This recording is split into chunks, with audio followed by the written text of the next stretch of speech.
консультацияға кеше бір жігіт келді, айтады да, күйеу әйелімен ұрсамын дейді. Неге ұрсасың енді десем, мені бір пацанский өзім ортам бар дейді да, жігіттердің бар.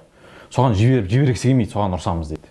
Енді сосын сұрап жатырмын, сосын сұрадым мен, неге жібергісі келмейді? Білмеймін енді, мен жібергісі келмейді, қасымда бол дейді. Мен енді үйленгенде 1 жыл болған, бір несі бар, бір кішкентай қыздар бар. Сосын сұрадым, бауырым, достарың іше ма дедім да. Сөйтсем, я ішеді дейді. Шеге ма десем, шегеді дейді. Бір блапот, прикольчик, андай сөздер айта ма дедім, сөйтеді деді. Сосын айттым да, бауырым, сенің наоборот әйелің не деген дана ақылды. Машалла.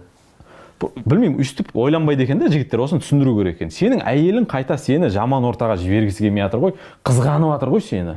Ондай жаман ортаға түсіп кеткеніңді, азаматының ондай блафт ортада жаман антисанитария жерде жүргендігін қызғанып жақсы көріп тұр ғой сені. Сен қуанса, әйелің қандай ақылды деймін, сен осы ракурстан қарасай.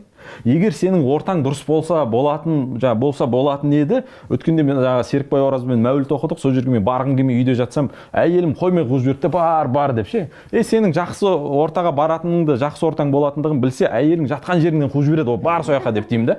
Бар давай Серікбай Ораздан, Мақсаттың қасынан ақыл тыңда деген сияқты жібереді сені. Ана сенің ортаң нашар болғаннан кейін қызғанып жатыр. Нормально, күшті ғой, әйелің қайта ақылды едің ғой десем, шынымен ойланып жатыр да.